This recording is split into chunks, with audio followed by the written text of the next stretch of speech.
In today's video, I'm going to walk you through my Spotify Wrapped for 2024, and I'm going to show you how you can access it on your own. So if you have Spotify or if you've listened to Spotify throughout the past year, the chances are you have a Spotify Wrapped, kind of like a summary of what your past year of listening to music and podcasts look like.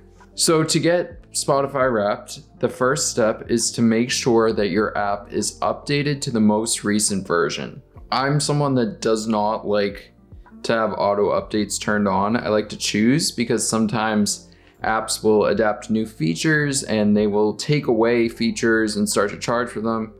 Oh, it looks like my Spotify is up to date though, which is weird. Usually they push an update the same week of Spotify Wrapped, but if yours says update, then update it. If not, then just press open. I was listening to some Christmas music today. So my 2024 Wrapped is here. And before I jump into what my Wrapped is, I want to take a guess of who my top artists are, what my top songs will be. So for top artists, I'm really thinking it's either going to be Bad Bunny or Camila Cabello. They have been really like a monumental part of my past year. I had a few friends really turn me on to Bad Bunny, and I never really gave his music like a deep listen, but there was one song called Yonaguni that is part Spanish and part Japanese, and I loved the visuals in the music video. I loved the entire concept of the song, and then I started to give his entire discography a deeper listen, and I just kept listening more and more and more, and there is one song in particular called Mojave Ghost, and it is by Tiny, who I think is a DJ. I'll put the Spotify code here if you want to scan that song. It is such a good song. I might have listened to it like 200,000 times in the past year. It sounded to me similar, like reminiscent of the album Party Rock Anthem by LMFAO. But if you took that album and you formatted it for like the Grammys, that's how I feel about the song. It is so...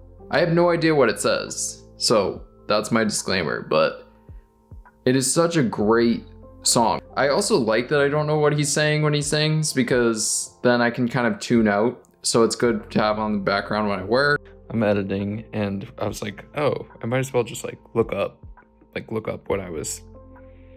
what does the song mean? The song that I listened to 200,000 times this year is like the most explicit song. And I was just like, I would probably be playing it out loud. Like, I had no idea just Google translations for songs. That's the lesson of the story. It's still a really good song, sonically, melodically, but lyrically, you don't want to play it around kids. There needs to be a kids bop version for it, maybe. I'm happy to take the wheel on that.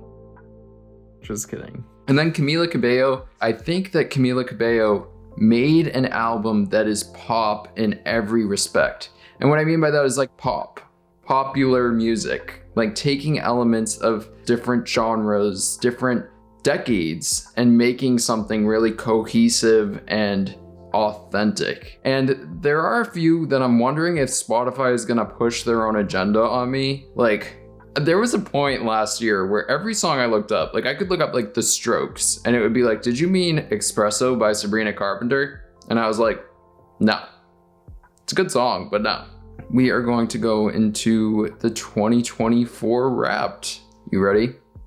Let's do this. It's that time of year again. Wrapped's ready. Are you? I don't know. Life moves fast. Luckily, we took notes. Okay. I listened for 41,956 minutes this year. That puts me in the top 7% of listeners worldwide. My top listening day was August 8th with 409 minutes. What did I do on August 8th? This is going really fast. I played 1,700 songs this year, and one song again and again and again and again. I swear it's Mojave Ghost. There it is. My top song was Mojave Ghost by Tiny and Bad Bunny. I was in the top 0.005% of listeners globally. I'm telling you guys, this song, I streamed it 180 times starting on January 18th. I can't get over that song. Well, it's not a competition. There's a leaderboard. Is it like my top artists, or am I on the leaderboard? Oh.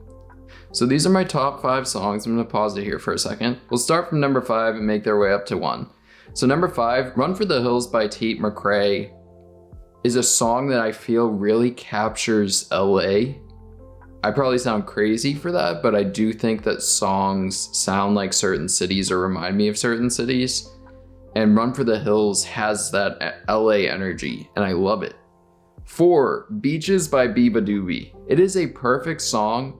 It sounds very reminiscent of late 90s, early 2000s rock or soft rock. The producer on this was Rick Rubin, who has worked on a number of different projects throughout the years, but a lot of his projects lean a little rock. I mean, he has worked with Kanye West, so he works on a wide variety of genres, but I think him combined with Biba Doobie, like they just made this very nostalgic sound that also sounds authentic and modern. Like it doesn't sound like a cash grab to me.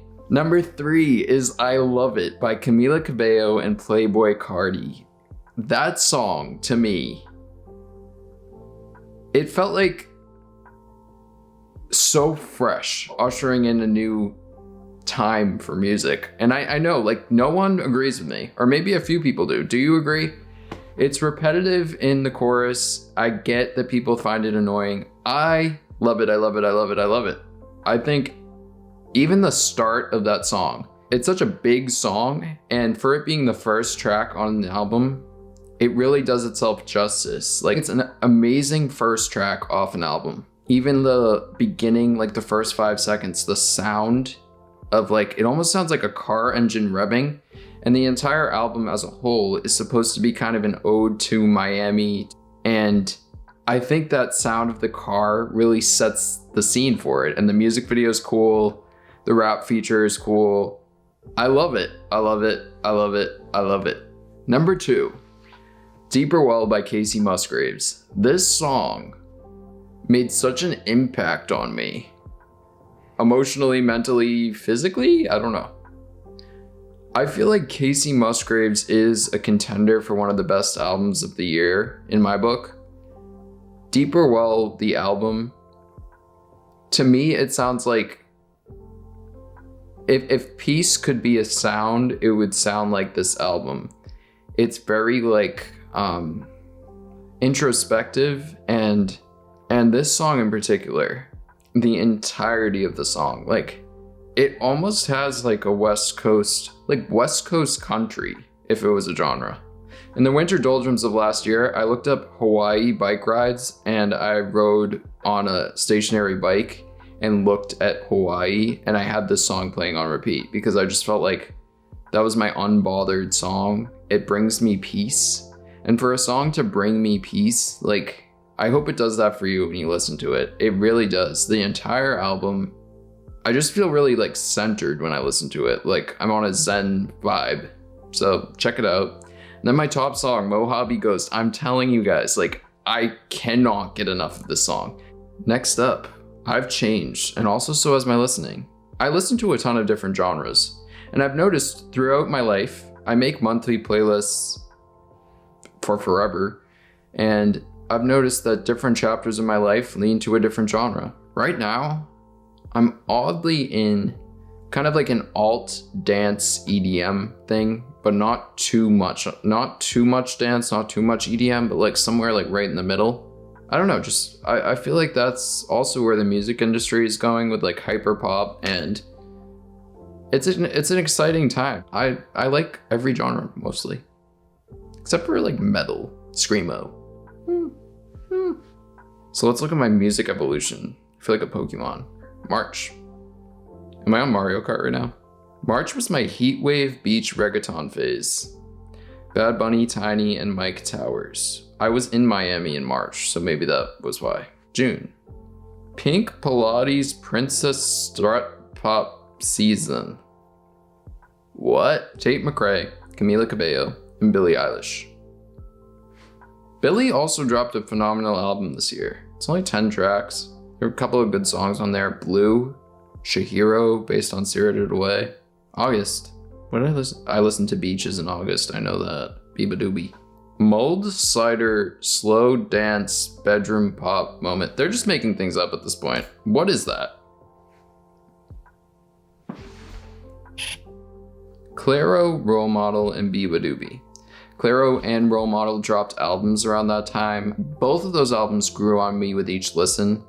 They aged like fine wine. And Biba Doobie as well. The song Beaches. I was at the beach listening to Beaches. What more could I ask? I listened to 731 artists, but one had a special place in my heart and ears. Is it going to be Bad Bunny or Camila? Here we go. Bad Bunny. Like I said, check out his music and do it track by track. I recommend starting with Yonaguni or Mojave Ghost. I'm a top 1% fan and I spent 3,800 minutes together. Seriously, like I have overlooked his discography for the past few years. I'd click through, listen really fast, but just give it a deep listen. Camila's my second, I bet. Oh, I love The Kid Laroi. The Kid Laroi, you guys know if you've seen my other videos. I think this pause feature is new, but I need it because it goes too fast. All right, 5, Kacey Musgraves. We talked about this. Phenomenal album. Brings me peace. 4, Camila. Authentic pop album in 2024. 3, Clairo. Soft listening, and Clairo is a recording artist. She's not someone that like I would be dying to see live. I love her crafted studio versions of her, like whatever she confects for her albums. I know it's going to be a good album. 2, Kid Laroi. My top song of all time on Spotify historically has been 1,000 Miles by the Kid Laroi. I think the Kid Laroi is another person that's overlooked, very versatile. I loved his album the first time. He dropped the second version, like the deluxe edition of that this year, and it included the song Hatred. I had been waiting for that song for forever, and hearing him perform it live, like he's able to really harmonize with his own voice, and he's able to harmonize with whoever he's with. So, for example, like Lil Yachty is on that song, and he harmonized with Lil Yachty's track live. It was phenomenal. And number 1, Bad Bunny. Oh, looks like we have company.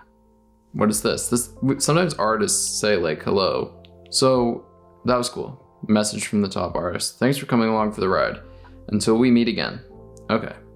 You can choose what color you want. And in order to share this or save this, you might want to either screen record your phone as you go through it, or you can press share. I don't like this pink. Looks like Pepto-Bismol. I like green. So I'm gonna share it. And then what you do is you can share it to your Instagram stories, your TikTok, or whatever.